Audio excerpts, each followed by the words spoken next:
other shows we have for you to enjoy at myclassicradio.net. The Avengers was most certainly not a household name in South Africa prior to the radio series. With no national television service until 1976, the mechanism simply was not present in the country to show television programs to mass audiences. While many other countries reveled in the filmed adventures of John Steed and company, South Africa was not equipped to join in the fun. The series took Britain by storm and made a major impression in the American markets, being that greatest of rarities, a British series given a network transmission slot. However, as a filmed series, rather than a videotaped one, The Avengers was able to gain a modicum of exposure in South Africa through film rentals. Come and listen at myclassicradio.net. Your Coca-Cola bottler presents Claudia.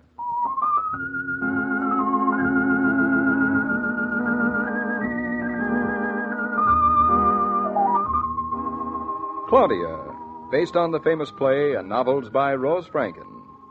Brought to you transcribed Monday through Friday by your friendly neighbor who bottles Coca-Cola. Relax. And while you're listening, refresh yourself. Have a Coke.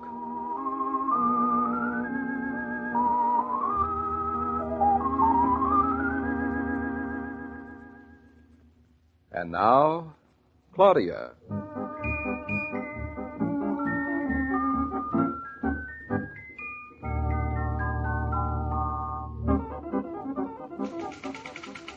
In reply to your letter of January 30th, we regret... Hello, Lottie. Good morning. Oh, well, Mrs. Brown. Gee, I'm glad to see you. I'm always glad to see you, too. Gee, you look good, Mrs. Brown. Well, you're looking pretty good yourself, Lottie. Well, I am kind of fixed up today. Got an important date after work. I see. I'll call Mr. Norton right away. No, I'll go right in. He expects me. Go ahead. He's speaking on the telephone just now. Oh, well, then I'll wait here. Well, I'll let him know you're here at least. That way he'll get through faster. Mr. Norton is always glad to see you, Mrs. Brown.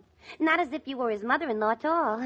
Is that so unusual? Well, you've heard mother-in-law gags too, haven't you? You know something, Lottie? I think there are fewer mother-in-laws in this world than people think. I wish there was one more. I wish I had one. Oh, well, maybe someday.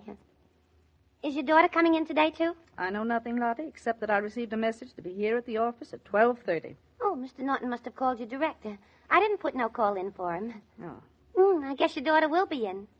You two are just like sisters, the way you get along. Habit, I suppose. Habit. Love, and no kidding. Like Mr. Norton and her. That's love, too. Oh, there's Mr. Norton's light on the switchboard. He's through talking now. Hey, Lottie! I'll go right in. Don't disturb yourself. Hello, David. I'm here, right on time, 12:30 sharp. Well, this is a surprise, Mother. I'm not your wife. I'm always on time. Not often here. I wish you'd make more of a habit out of this sort of thing. What sort of thing? Hmm? Oh, well, you've caught it from Claudia. I'm not making any sense. Now, there's nobody in the world that I'd rather have drop into my office unexpectedly than you. Now sit down. Rest your weary bones. Sit down. Well, what did you say? Unexpectedly? Now, don't apologize. That's what I said. No, now, David, listen to me. I Don't wish you'd do it pretend you more didn't often. leave a message for me to be here at 12:30. A message? Well, it wasn't easy for me to drop everything and come. What'd you drop? Well, now, stop fooling. What is it? Is something wrong? Is it Claudia? Is what, Claudia? Is that why you called me down here? Look, Mother, I didn't call you down here. Well, Lottie said she didn't call. It must have been you. Now, say, I may seem thick in the head, but bend me what? Who told you that I called? Well, my cleaning woman, Minerva. Minerva. Well, she didn't say whether you were a man or a woman. Oh. She just said to be here at 12:30. Well, it was you, wasn't it? No, it wasn't this man or woman. David, it wasn't you? No, honestly, it wasn't. I wish it had been, but it I wasn't. wish I knew who that message was from. Oh, what's the difference? Now, you're here, and that's fine with me. Now, David, it's funny. I don't like it. Now, Mama, just what are you beginning to imagine? Oh, I was so sure it was from you. And if you're worrying because it wasn't, it's a lot of nonsense, I'm not believe worrying. me. Now, don't tell I'm me. thinking. You're worrying. I know a good worry when I see Oh, one. you know too much. You look exactly like Claudia when she's worrying, and now I know where she gets it from. David, Hmm? is she all right? Who, Claudia? Well, Mother, she's fine. Look, if you have something to tell me, don't beat around the bush. Oh. Just tell me. Now, whatever you're thinking, the answer is no. She is fine. She didn't come to town with you. No, she kissed me at the station like a dutiful wife, and then she went home to tend the baby like a dutiful mother. Then the message couldn't have been from her. Well, of course not. Whoever it was from, your Minerva got it all gargled up with the mops, and it's no reason for you to start imagining things, believe me. Oh, I suppose you're right. Of course I'm right. Minerva's a first-class gargler. Well, I'm on my way. Now, wait a minute. You're on nothing of the sort. We're going to have lunch together, you and I. David, a man's office is no place for his mother-in-law. Now, don't argue with me. Especially an uninvited mother-in-law. I don't care. I am leaving. So am I leaving. We're leaving, and we're having lunch, and no back talk. Bossy. Yes, bossy. It's the only way to treat you women. To treat Claudia, maybe. Oh, I still think it's funny about that message, David. Hey, you know, Mama, maybe it was Claudia. Oh, she'd have left her name. No, Claudia thinks everybody knows her voice, even Minerva. Minerva. She doesn't even know mine. Say, Mama, what do you say we call up Claudia in Eastbrook? What for? Oh, just to get to the bottom of this. It'll put your mind at ease. Oh, my mind's at ease. It's a waste of money. Money? If she's there, she's there. If she isn't, she isn't. No, I know where Claudia gets it. Your daughter, Mrs. Brown, is the frugal kind of woman who reads the headlines of a newspaper on the newsstand and then doesn't buy it. And what's the matter with that? Oh, you are hopeless, both of you girls. Hello, operator. Operator, give me Eastbrook 276 ring 3, please. Yeah, person-to-person call to Mrs. David Naughton. My number is Plaza 57099. Thank you. Girl talks through her nose. Now, in a moment, Mother, all of your fears and worries will be dispelled, abolished, and dispensed with. And if it wasn't Claudia, I still won't know who that message was from. Curiosity, thy name is like mother, like daughter. You too. Oh, yes, operator. Mrs. David Naughton from Mr. David Naughton, person to person. I bet you spoke to her already this morning. I wouldn't put it past you. No, for once I didn't. I was tied up, so I didn't have a chance. What, operator? Oh, I see. All right, thank you. Now, wouldn't you know it? Circuit's busy. Always. At a time like this. Now, it's still nothing to worry about. David, did she mention anything? Well? Come on now. Think. Now, Mother, I am not going to worry about Claudia. Claudia's old enough to take care of herself. But is she bright enough? And she's bright enough to take care of you in the bargain, Mrs. Brown. Don't you forget it. Say, I know. Maybe you were the wrong number. David, I wasn't the wrong number. Well, you could have been. Well, if you'd lived with Claudia as long as I have, you'd know there was something to worry about. Well, Hello, Mama, you here already? Hello, David. Well, kiss. Don't stand there looking at me. I'm sorry I'm late. Claudia, what are you doing here? Saying hello. Hello, Mama. Hello, David. Hello, Mama. Hello, David. What are you looking so surprised about? Claudia, did you leave a message for me to meet you here? Well, who do you think called you? Would anybody else? Fresh. And why didn't you leave your name? Why should I know? I ask you, Mama. How many people would ask you to meet you here at David's office? I give up. I don't blame your mother. Now, Claudia, don't change the subject. Now, tell us, in words of one syllable, what are you doing here? Aren't you glad to see me? Yes, I'm glad to see you. Now, what made you come in town? For lunch. You came for lunch. For lunch. Now I think I just settle for a kind word. You get words. Wasn't lunch in Eastbrook good enough for you? Now hush up, Mom, and stop looking so surprised in the face. Where'll we eat? Claudia, please now. When did you decide to come into town? I didn't decide. I just did. Well, then when did you just did? Well, after I put you on the train, I went home, and that's when I just did. I told you she wasn't very bright, David. Claudia, is everything all right? Everything what all right? At home. Now you come to the point, Claudia. Why are you here? So that you two would ask a million questions. Come on, I'm hungry. Let's go. Did you have to go to the dentist or something? Why?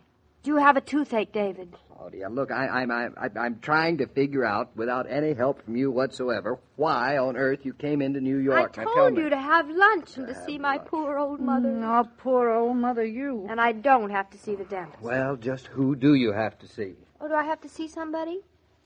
Honestly, I come into New York on the spur of the moment, and it becomes a diplomatic situation. Claudia, I never trust you with a spur of the moment. Claudia. Yes, Mama. Are you, well, I mean, Well, go on, Mama. Come right out with it. Be blunt. After all, you're my mother. You would be the first to know.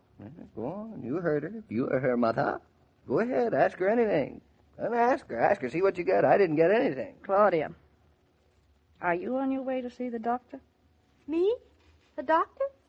Do I look as if I need a doctor? Gee, I thought I looked pretty well in the mirror this morning. Well, you still look pretty well, but... Look, now, this is getting interesting. Go on, Mother. The floor is yours. Claudia, are you having another baby? Is that why you came to town? Am I what? You heard me. Are you having another baby? Did you come in to see the doctor? Now, why should I see the doctor, Mama? Because that's the first thing you do when you have another baby. Now, what would a girl do without a mother to tell her things? Then you are. You little devil. Hey, just wait a minute. Let me catch up with you two. There's nothing to catch up. Now, calm down. I told you I came in for lunch, not for a baby. You believe her, David. When she's in this mood, Mother, I don't even know whether I'm coming or going. Now, look, let's just go out for lunch. Mama, now come on. Let's go. David hasn't got all day to sit and talk. David, I give up. All I can say is that if this is why she behaves at home, you're a man of great endurance, great patience. And I'm well rid of you. You are well... Hello, everybody. Hello, Claudia. Mr. Killian, what a relief to see someone with a grain of sense. Come on in, Roger. There's room for you, I think. You work here sometimes, don't you? Good morning, Mrs. Brown. Claudia, what a delightful surprise. How nice to see you. Is it? It is. It's like a breath of sunshine. I knew this morning it was going to be a beautiful day, and now I know why I knew. David, you have such a nice partner. You know, it's strange how the nicest men turn out to be architects. Mm-hmm. Well, I chose him with you in mind. Very thoughtful. Claudia, you're looking lovely. I have an idea. What? I'm going to take you all out to lunch. Not an everyday lunch, but someplace elegant. Roger, aren't you going to ask me what I'm doing in New York? And why should I? Do you mean to say you're not even surprised that I'm here? I'm delighted. Doesn't make you worried? You don't want to know why? Not the least bit interested. I'm only interested in the fact that you are here. Come on, let's all put on our coats and hats and go to lunch. Well, David. Well, Mrs. Brown, here is your example. Follow it. Here is our what? I You follow it yourself. finally found one person who takes me at face value. There she goes again, David. I finally found someone who looks at me and says it's nice to see you. Doesn't want to know a million whys and wherefores. Who isn't suspicious. Who isn't worried. Who isn't mistrustful. Roger, you're wonderful and I love you. Well, thank you. Mrs. Brown, do you know what this is all about? Well, it would appear, Mr. Killian, I have a very unpredictable daughter. Yes, and Mr. Killian, I married her. And believe me, it is exactly like having a romance with the weather.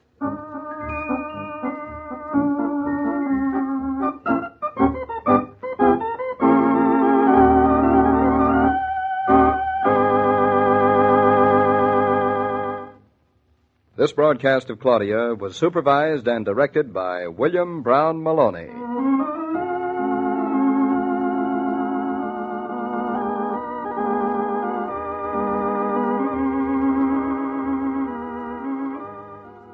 Have you had a busy morning?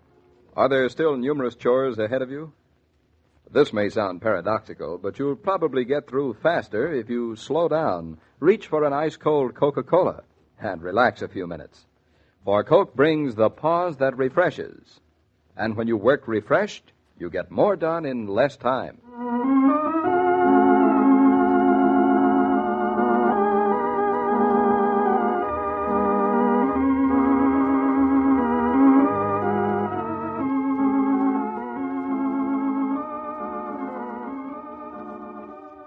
Every day, Monday through Friday, Claudia comes to you transcribed with the best wishes of your friendly neighbor who bottles Coca-Cola.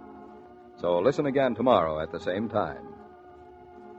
And now this is Joe King saying au revoir.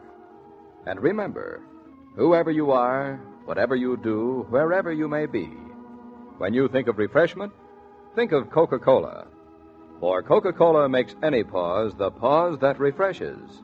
And ice-cold Coca-Cola is everywhere.